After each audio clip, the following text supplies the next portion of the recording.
I love me a good comfort show. I am that type of person that I will rewatch a show that I've seen 15 million times because it brings me comfort. It doesn't matter what season, what episode, I will know exactly what I'm getting the minute I turn the show on. Y'all remember reruns?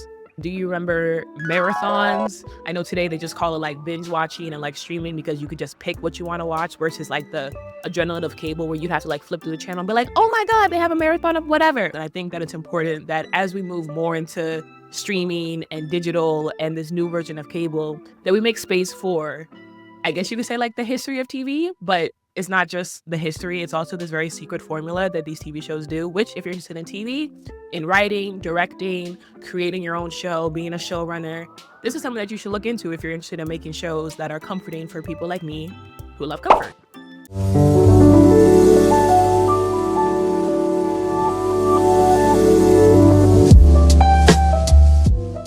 So let's start with procedural dramas.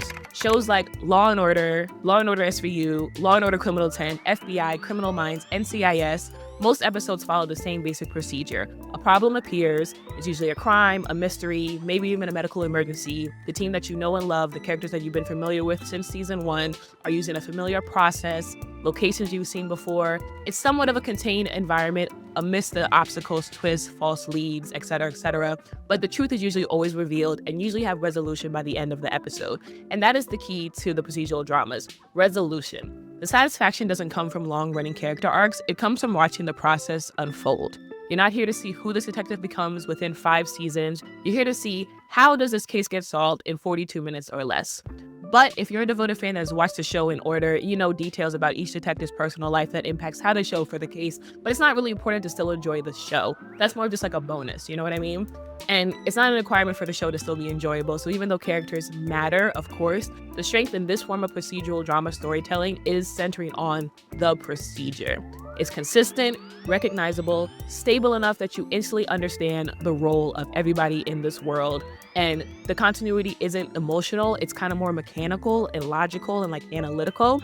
But even though it's mechanical and repetitive, the audience does become emotionally attached. So no matter what episode you see Elliot Stabler and Olivia Benson in, you're automatically hooked and trusted that they're going to get the bad guy. There's also a level of trust and comfort when you see Derek Morgan and Penelope Garcia break 15 HR violations in every single episode. And that's the key here, is the comfortability because of the predictability. Now let's talk about how this works in the world of comedy. So some of my favorite sitcoms are Modern Family, My Wife and Kids, Bob's Burgers, I Love Lucy, Dick Van Dyke Show. And sitcoms work the same way as procedural dramas, but instead of a process being focused, they usually center on a situation. So each episode is going to ask, what happens when you put these type of people into this exact problem? So sitcoms are built so that you can watch 10 episodes randomly and still understand exactly what kind of show this is, exactly what you're going to get. Again, the predictability. There's comfort when you know exactly what you're going to get.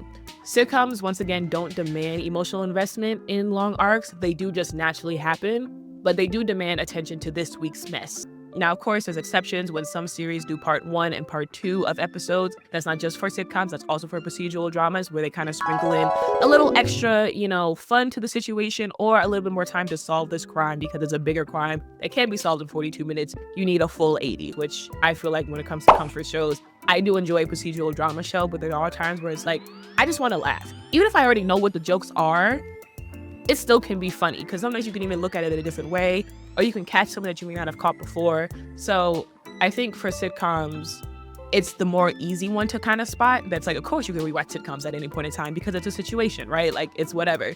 So I feel like with sitcoms, it's a little bit easier to recognize the rewatchability. I feel like sitcoms by default, you're like, of course I can just rewatch, Lucille Ball and Ricky beef over her role as a housewife. Of course I could watch Janine Teague and Gregory flirt for the first 3 seasons of Abbott Elementary and then enjoy them post-flirting and into actual dating. And, there are things that happen that do change the characters, but still the focus is the situation. So you can come across an episode and be like, oh, this is when Pam and Jim were already married. Let me watch this. Oh, this is where Michael left. Maybe let me not watch that. There's the rewatchability and comfort of predictability. I feel like I'm going to keep saying that again, but the predictability isn't in exactly the script. The predictability is in the format. I think that's the real focus here, is the format of things. But it's not just for fictional storytelling. This also works for nonfiction TV that a lot of people find comfort in as well. So let's get into that. Now, some reality TV shows that I absolutely love: Maury, Jerry Springer, Judge Judy, any courtroom show, any daytime chaos, baby mama drama machine. The shows almost never change location. They rarely evolve structurally. It's real people. You already know what's gonna happen, most likely. You're not gonna watch it to see any growth. You're watching for the spectacle, the reveal, the drama, the argument, the lie getting exposed, the judge losing patience. It's not procedural fiction, but it is procedural television. You have the intro, the setup, the escalation, the smart remarks. In the case of 3-month-old tyrant, Anthony, you are not... There's the fallout. Consistency is the point. You're not attached to these people. You're attached to the format delivering mess on schedule. And these type of shows usually fall onto the host to keep you returning, right? Because there's always going to be different faces showing up, different people in the courtroom, different people wondering if their father is really their daddy. You know, all the newbies are just a guess. Now, the difference with these type of shows is that if you're a 90s baby like me, your grandparents or parents had these shows on and you were forced to watch them. So I won't say they fall into the same level of comfort from a binging standpoint, but I feel like the older generation, and I'm saying older because I'm a zillennial, so I'm a 97 baby, the older generation, this was their comfort show. This was their rewatchability. But they did get consistently weekly different things. However, if something popped up, it's not like, oh, season 15 matters.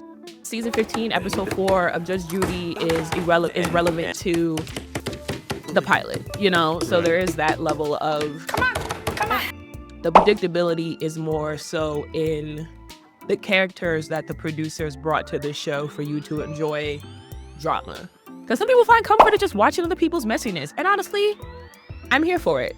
It's just real life. Spoiler, half the stuff is produced. The guest stuff is curated in some way. However, that's not the point. These type of shows can honestly last endlessly because human beings are somewhat formulaic by nature. There'll always be contestants and audience members for this type of conflict, drama, and half-beat resolve.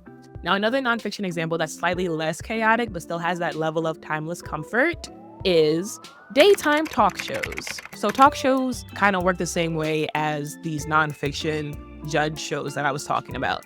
You have the same host, the same desk, the same segments. You know, once again, we're back to talking about the format. You know that there'll be a monologue, most likely a celebrity interview, a human interest story, maybe music or some food. And like, you don't watch The Tonight Show to track Jimmy Fallon's like character arc. You know, you watch it because you enjoy the host and you know what kind of experience you're about to get. So like the through line through all of this is predictability, understanding the experience, understanding the situation, and the familiarity is being comforting. And comfort is sometimes underrated. And, you know, women for some reason run daytime. You know, there's Kelly Clarkson, Jennifer Hudson, Drew Barrymore. Some throwback daytime hosts that like I love was Oprah, Queen Latifah, Tyra Banks. You know, it's always gonna be something people tune into. And I feel like the next generation of middle-aged women sitting on our couches and middle-aged white men hanging out with us after hours, like, I mean, we had Arsenio Hall for like a bit to break that up, but hopefully there will be more people of color on network TV being these late night hosts and these daytime hosts. I mean, it's 2026, it should have been done, but that's not the point. Let's get back. Also, let me know in the comments though if y'all would turn into a Jam late night talk show YouTube series. I probably could cook something up. But anyways, so talk shows and the courtroom shows have that similarity because of, once again, the formatting, the setup. So the secret formula that connects procedural drama, sitcoms, reality TV, talk shows is the formats are built to be consumed out of order because the pleasure isn't in tracking long evolving plots. It's in familiar structure, known settings, repeatable chaos. Procedurals make you care about the process. Sitcoms make you care about the situation. Reality TV makes you care about the spectacle. Talk shows make you care about the culture, current events, and the lovable host. The power doesn't really live in the plot. It lives in the format of how they expose the plot. I hope that makes sense by the time you finish this video because I really try to break it down for you guys as simple as I could. There are so many things in life we need to remember that like low stakes television is really, really comforting for people like me and people like me, you know? Pretty much sums it up. You know, you just need to know where you are, what kind of chaos you're about to watch. And sometimes that's exactly the kind of TV we need if we want something that is entertaining, but doesn't require extreme attention to track a billion names and locations and who's doing what to who, like if you watch Dune or Game of Thrones. And that is why you can watch these shows out of order and still love them. There's a lot of people that aren't chasing closure. They're not chasing high stakes. They're chasing comfort, familiarity, low stakes, and just the joy of knowing what you're going to get. It's like going to a restaurant and ordering the same thing because you know it's going to taste good. So why defer to something else? Now, this is not me saying you shouldn't try new things, you guys. Go out there and try new things. But just know that these type of shows are going to be there for you guys. You know, if you're like me and you need to think about 15 million things throughout the day, when you sit down to watch television, you just want something that's light and easy, where you don't have to track a billion names and locations and interweaving storylines like Game of Thrones or Dune or Killing Eve or A Handmaid's Tale or any complex shows that are really, really, really good and really, really great. So go out there and make yourself a TV show, you guys, that you would want to watch over and over and over and over again, no matter what, because those are the ones that we will remember through the centuries to come. Because I Love Lucy is still like one of the top shows ever. And that was back in 1950 something. And people still watch it and still talk about it. All right, that's it for today, you guys. I'm your girl Jam. Until next time, bye.